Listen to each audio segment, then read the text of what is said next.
Hello दोस्तों, आज का डिक्टेशन आनंद मासिक पत्रिका से होने वाला है, जो कि 3 अलग-अलग स्पीड 80 शब्द प्रति मिनट, 100 शब्द प्रति मिनट और 120 शब्द प्रति मिनट की गति से डाला जा रहा है। इसकी पीडीएफ अगर आपको अलग से चाहिए तो नीचे डिस्क्रिप्शन बॉक्स से आप टेलीग्राम चैनल ज्वाइन कर सकते हैं। वहाँ आपको सारे अपकमिंग वीडियोज़ की लिंक और पीडीएफ मिल जाया करेगी। तो ज़्यादा समय ना लेते हुए डिक्टेशन स्टार्ट करते हैं 5 सेकंड के बाद।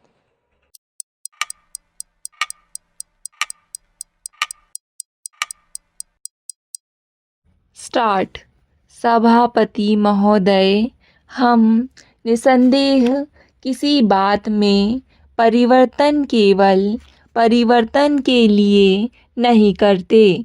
यह कोई प्रतिष्ठा का प्रश्न नहीं है। हमें देखना यह होता है कि क्या संविधान जैसा वह है उन लोगों का हित साधन कर रहा है या नहीं, जिनके लिए उसका निर्माण किया गया है। ये दो मुख्य विषय हैं जिन पर विचार करना है।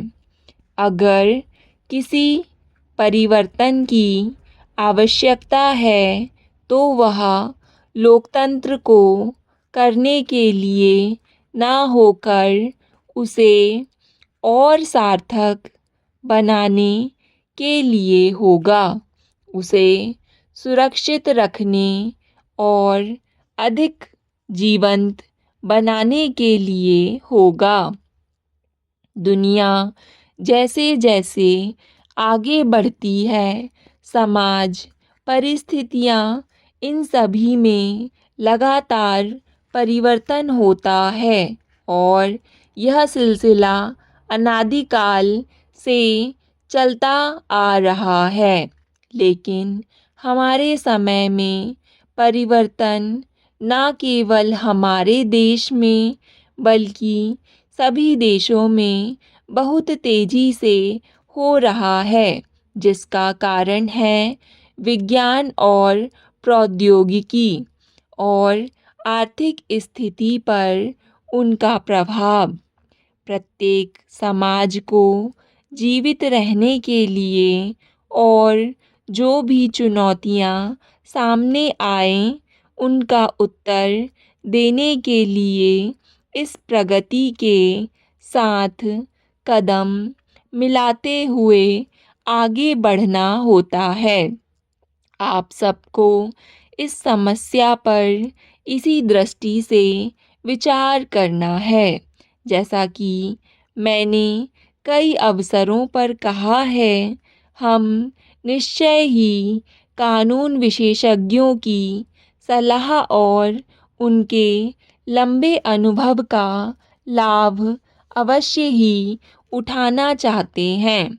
इस मामले में मैं समझती हूँ कि विचार विमर्श में उनके अलावा ऐसे व्यक्तियों को भी भाग लेना चाहिए जिन्हें ऐसी कुछ समस्याओं की जानकारी है जिनका सामना लोगों को अपने सामान्य दैनिक जीवन और कामकाज के दौरान करना पड़ता है। दोनों प्रकार के लोगों के बीच विचारों का आदान प्रदान होना चाहिए। शिक्षा संबंधी सबसे नवीनतम सिद्धांत वह है जिसे अनौपचारिक शिक्षा कहा जाता है। इसके बारे में अधिकाधिक बहसें होती रहती हैं और मैं समझती हूँ कि यही भविष्य की शिक्षा का स्वरूप होगा। इसकी एक विशेषता यह है कि विभिन्न प्रकार के लोगों के बीच इस प्रकार का विचार विनिमय आवश्यक है और चाहे जिस प्रकार के प्रश्न पर विचार हो रहा हो, उसमें भाग लेने वाले सिर्फ वे नहीं होने चाहिए जिन्हें उस विषय का अनुभव हो, बल्कि समाज के व्यापक वर्गों के लोग भी होने चाहिए। इससे विशेषज्ञों को भी गैर विशेषज्ञ लोगों की समस्याएं समझने में सहायता मिलती है, जो वास्तव में प्रगति में सहायक हैं।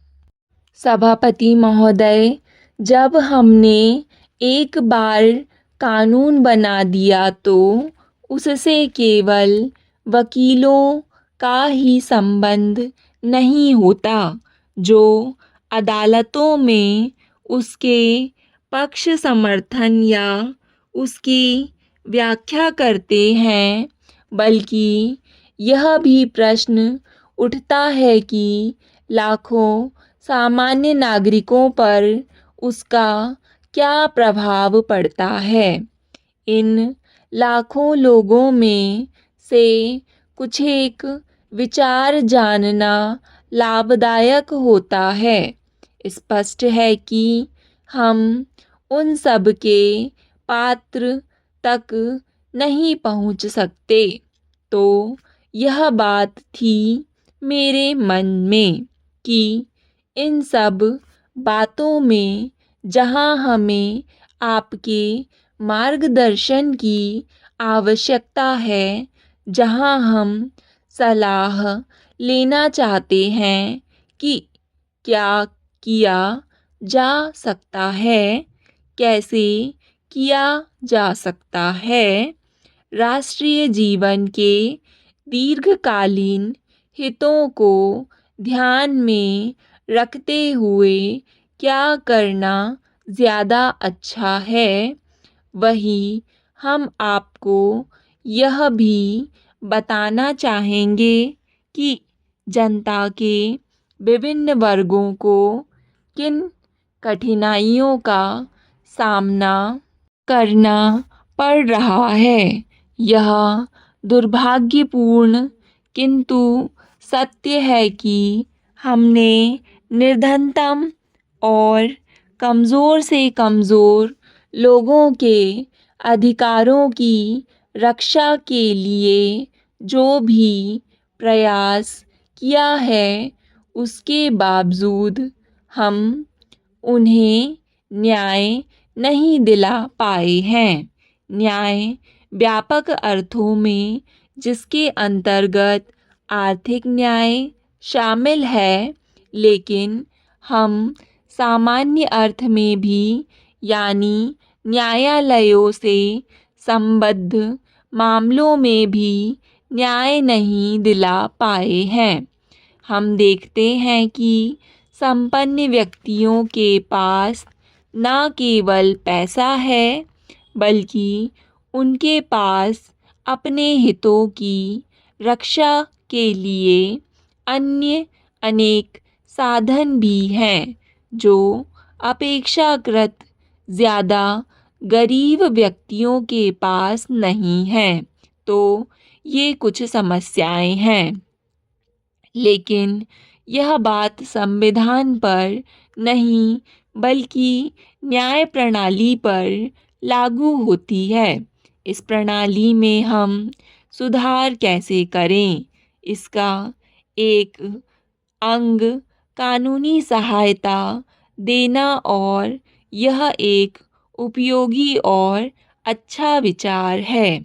मुझे मालूम है कि आप में से अनेक अधिवक्ताओं ने तथा राज्यों में अन्य वकीलों ने इसके लिए अपनी सेवाएं अर्पित की हैं तथा हम उनके आभारी हैं।